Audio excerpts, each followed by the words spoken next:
a different relationship to her. I renewed my vows to my bishop. But the way, and this is important, we are not a non-denominational church. Going back to what a bishop is a complicated history. Or you could live into this reality. There is one person in this room who has agreed with God to take responsibility for lives beyond her own. And I take vows to someone who's done that, to assist, to add my life, to help with that burden and that responsibility and that vocation. That the altar, wherever it is, would continue to bring the abundant life of Christ into the world with people who are ordained for the sacramental ministry of the church. So that smaller communities can be fed and function as again, think of these as parishes. Now, one of the reasons that everyone loves to go to this church is because the preaching and the music are so good. But that's where I think the idea, think of this as a diocese. So we're pooling our resources. Every section doesn't have its own organist or organ or youth minister, right? Because then just the resources of your section has to do all of those things. I am not saying here that we shouldn't have organists or don't hear me. What I'm saying is there's a way to think about your relationship right now to the people next to you, and that's why I'm showing this picture. That you know, like my church is small. Again, I told you, my SA is in the 30s. And I love this church. We do have a building and a parking lot where we have to figure out how to make the numbers work. But right now, I just say, oh my gosh, we are a section that I love being in. And we have to have lay pastoral care teams. Because they do have a rector that can only pay her three-quarter time. I volunteer, so I do some formation, but instead of leading a book group, what I did is I led a book group for people who will lead book groups. Does that make sense? So we had one book group where I was constantly making these sacramental connections and giving them some resources, but we did the whole book group together. But I hope I never do a book group in this church again. Because we have people who are trained in book groups, according to our church. In terms of where we meet and what we believe in. It's called St. Clement, and they talk about the actual St. Clement and Clement of Alexandria. So they know how to do a thing in our church now, but I'm not going to do it again. Because I don't need to be the person leading the book club in our section, but people do need formation. But think of what can happen, what kind of things can happen together that can't happen if each group is off in its own island. You've got to do everything then. Bookkeeping. So some of you, in this diocese especially, you're already thinking of different ways to have partnerships. And quite often there are people that get frustrated by partnerships because they think it means, well, either we give up our building or they give up theirs. Again, that's Screwtape whispering to you all those outcomes. And the truth is, some people call themselves church planters. I joke, like, that's a vocation. I call myself a church pointer.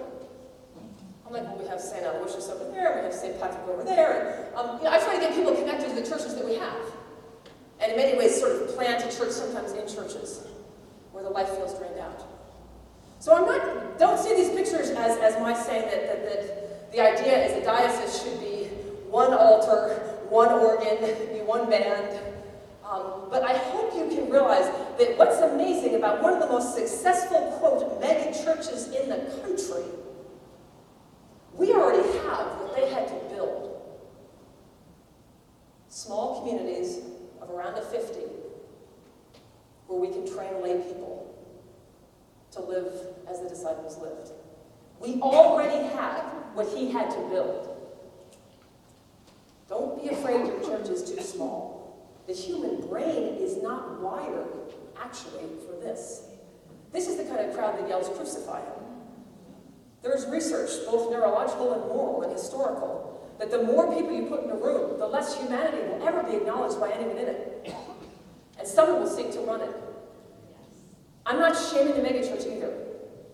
Please, I wish the churches were large in that sense, because they have some capacity others don't have. But just know that it's actually harder to follow Jesus in this unit. And we know from the brain it's actually easier to know and love one another. Churches being right about the size yours are.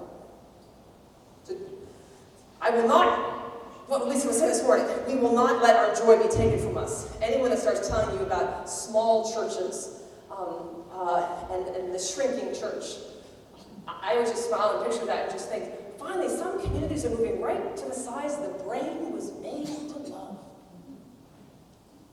But it means we have to be brave in how we partner with one another. Right? Brave. But it's lay ministries that are ready to go. And most of the lay people I know are just waiting. But they need formation. I can't hand you 31 things to do as a lay leader. What have we talked about before we get to the to-do list? The to-be list. I wanted to show you this quick commercial. This might be one of the worst commercials I've seen ever. Just make sure we've got sound. If our tech person is here, but let's see if we can get that.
That one doesn't have as many knives.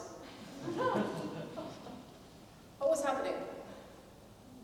Cutting off the world. Yeah, and the last scene is her driving in the car with one of the girls who's in that. So she's a mom, and she was at the concert of her daughter, who's in the car with her at the end of the commercial, listening to real music.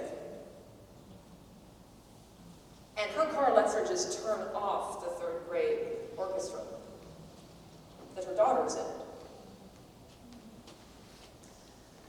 I love sense of humor. Like I'm a big, I watch a lot of television and stuff like that. But there's something about the edge of these two commercials right now that kind of lets us know where we're at. Can you imagine actually years ago having a commercial about a dad and a family that your life insurance is so good you want him dead? And that you would even say that? That would be funny? This commercial has been extended. It was up a few months ago, and they actually added more scenes to it because it's such a popular, it's the best commercial that that company is reporting they've ever made. People think that that's hysterical. Even bringing the kids into it. But somehow, the other one about the mother and her daughter is just equally broken to me. She has to escape the sound of children. And then she shares with them fancy music in her fancy car, and they're all smiling. In other words, the girl really likes it too. You think she's going to want to go to rehearsal tomorrow? Yes, it wants to be like that. Well, it could even be worse that she now realizes if I sound like that, Mom won't close the windows